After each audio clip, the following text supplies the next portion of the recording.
El presente trabajo tiene como tema el peronismo y pertenece a la materia Historia Argentina 3.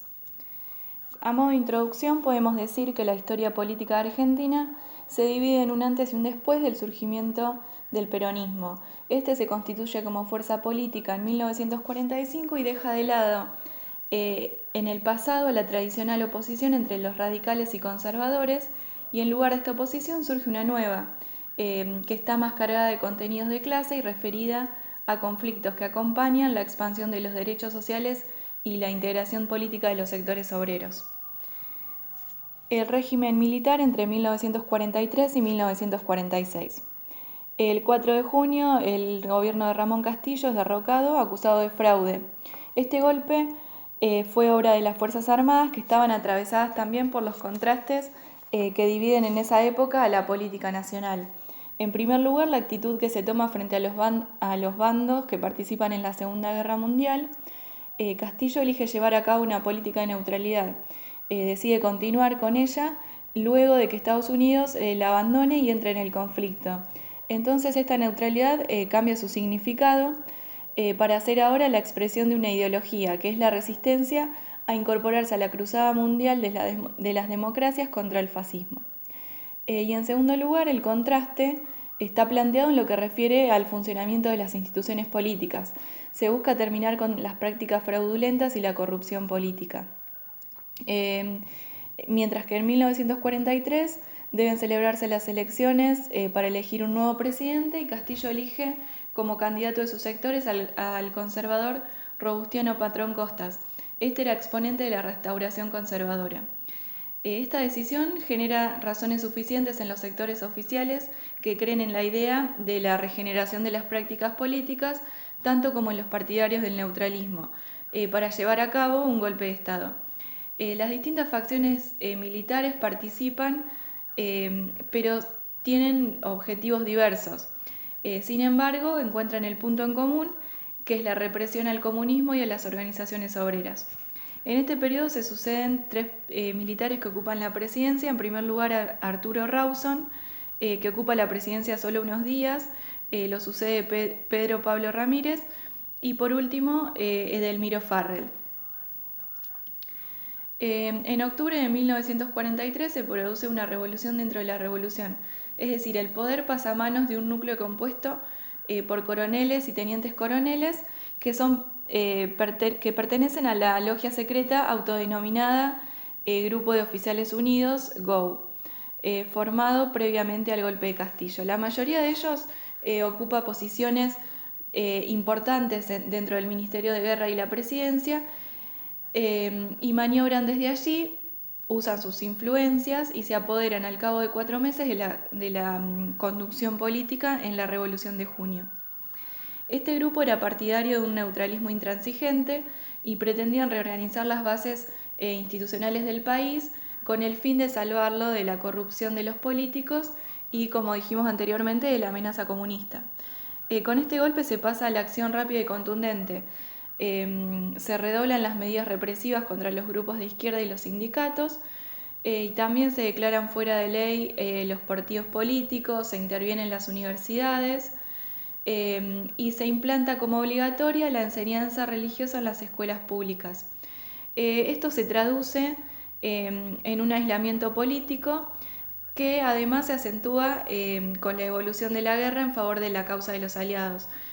En un esfuerzo por salir de esta situación insostenible y bajo la presión de Estados Unidos, el presidente Ramírez en 1944 decide la ruptura de las relaciones con el Eje. Si bien esto solo tiene consecuencias diplomáticas, es decir, no implica el enrolamiento de la Argentina en la guerra, provoca una fuerte conmoción dentro de la cúpula militar, lo que tiene como consecuencia el desplazamiento de Ramírez y la designación de Edelmiro Farrell en la presidencia. Él hasta entonces ocupaba el Ministerio de Guerra. La segunda consecuencia de esto fue el desencadenamiento de una disputa entre los miembros del GO, de la que emerge la figura de Juan Domingo Perón. Bueno, en este momento surge, como dijimos, la figura de Perón, que forma parte de los miembros fundadores de la logia militar que lleva a cabo el golpe de junio y ocupa los cargos de vicepresidente, ministro de Guerra y secretario de Trabajo. Y es además quien lidera la revolución. Entre las principales propuestas de Perón está la creación del Consejo Nacional de Posguerra, que tenía como fin el preparar un programa para hacer frente a las consecuencias del fin de la guerra. El retorno de la paz en ese momento estaba asociado al peligro de la recesión y al aumento de la agitación social, y además las lecciones de guerra ilustran a los militares sobre la importancia de contar con una industria capaz de producir armamento y para asegurar de este modo la defensa nacional. Se comienza a pensar entonces en un programa industrialista que es sostenido por el Estado y que estaba orientado a la preservación de las fuentes de empleo. Otra de las propuestas es elevó la jerarquía del Departamento de Trabajo a Secretaría de Trabajo y se hace cargo entonces de otra de las problemáticas de la élite revolucionaria, que era el temor al comunismo. Mientras buenas partes de sus camaradas era partidaria de una política de represión, Perón lo que hace es intentar desactivar esta amenaza mediante una política distinta, que es la de concesiones a los trabajadores. Él busca un acercamiento a los principales dirigentes sindicales, siempre con excepción de los comunistas, y los primeros beneficiados son los gremios más organizados de esa época. Entre las ideas de Perón, las principales sostenía que si el Estado no interviene entre las relaciones entre el capital y el trabajo, el malestar de las masas puede aumentar, poniendo en peligro el orden social y la subsistencia de la nación. En un discurso él afirma que llegó la hora de sacrificar algo del poder patronal para evitar de este modo la agudización de la lucha de clases. Perón coloca la acción de la Secretaría de Trabajo en línea con la doctrina social de la Iglesia y reconoce también su deuda con el fascismo social europeo en la lucha contra el comunismo. Las reformas laborales, el aumento del poder de los sindicatos y el crecimiento de la figura de Perón dentro del gobierno militar producen un fuerte movimiento opositor en grupos empresarios y militares, a los que luego se suman los partidos políticos existentes hasta el momento. Los cuestionamientos a Perón incluyen la crítica al manejo de la política exterior, las reformas laborales que él plantea, además el uso de las posiciones oficiales para promover su candidatura, y además también figura la censura a la relación extramatrimonial que tiene con la actriz Eva Duarte. Este enfrentamiento con la cúpula militar genera que el 9 de octubre se impone a Perón la renuncia a sus cargos, y 3 días más tarde él es enviado a la prisión en la isla Martín García. Este desplazamiento tiene una corta duración, ya que se declara una huelga general en la que se pide la liberación de Perón, la cual es exitosa ya que es liberado. Luego de esto, él retoma la lucha política, consigue incidir en el ejército y comienza a reconocerse su poder en las masas. De este modo comienza su campaña política. Las elecciones son convocadas para el 24 de febrero de 1946, y al no contar con el apoyo de los partidos políticos existentes hasta el momento, Perón y quienes lo apoyan deben organizar en un corto plazo una coalición electoral. En este momento Perón se encuentra fortalecido por lo que había ocurrido anteriormente el 17 de octubre, y los dirigentes sindicales además crean un partido político propio, el Partido Laborista, que para apoyar a Perón se suma un nuevo componente que es parte de la UCR, la Junta Renovadora, con el fin de limitar, esto es propuesto por Perón, esta coalición, para no limitarse solamente a la clase trabajadora, sino que lo que pretende es ampliar el electorado. La convivencia se desenvuelve con dificultades, pero para esto Perón debe extremar el poder de persuasión, primero con la concertación de un pacto de unidad y luego impone a Hortensio Quijano, que es un dirigente radical de Corrientes, como su compañero de fórmula para que ocupe la vicepresidencia.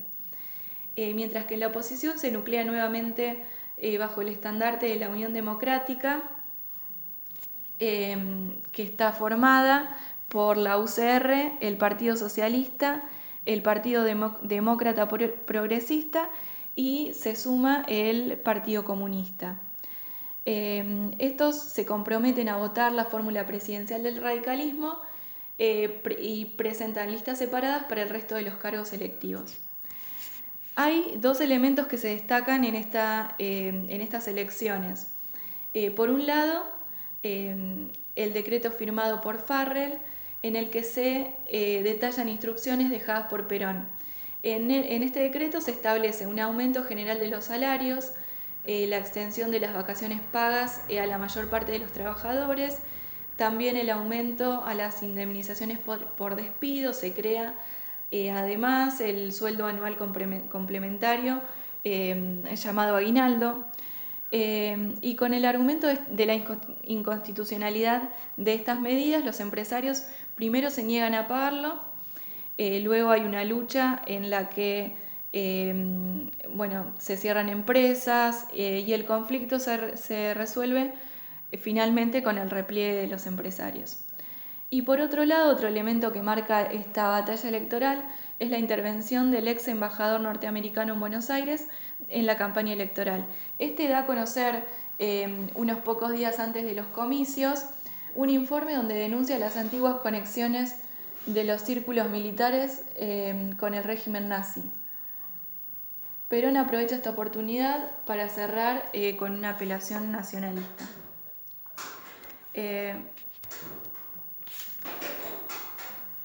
Perón triunfa finalmente en los comicios con la mayoría de los votos frente a la Unión Democrática. La coalición peronista obtiene el 70% de las bancas en la Cámara de Diputados. Además, 28 de las 30 senadurías y todas las gobernaciones de la provincia, con excepción de Corrientes. En este mapa electoral se refleja las fracturas que existen en esta sociedad. Las grandes concentraciones urbanas tienen un electorado obrero que se vuelca a favor del peronismo, mientras que la oposición tiene mayor incidencia en las clases medias y altas. Luego de las elecciones, la coalición peronista está al borde de la desintegración y entre los puntos de conflicto se encuentran la distribución del poder en las legislaturas y en los gobiernos provinciales. Poco antes de asumir la presidencia, Perón ordena la disolución de los partidos y llama a la creación de un nuevo partido. En él, si bien hay algunos sindicalistas, en su mayoría son políticos pertenecientes al radicalismo y conservadores. Los organizadores de este nuevo partido se dirigen a Perón para que pueda aprobar el llamarlo Partido Peronista, y en ese momento se define el rasgo más importante de este movimiento, que es el personalismo. Este personalismo es una consecuencia de las trayectorias de este conglomerado formado en poco tiempo y a partir de fuerzas heterogéneas y absolutamente dependientes de la figura de Perón. En estas condiciones, Perón llega a ocupar la posición intransferible de conductor político y ya al tener el apoyo de todos los sectores, pretende apoyarse en ese momento en la CGT. La Confederación General del Trabajo se transforma en un agente de las directivas oficiales del movimiento obrero y además además de otro de los pilares que apoyan el gobierno de Perón son las Fuerzas Armadas, la iglesia y por supuesto las masas populares.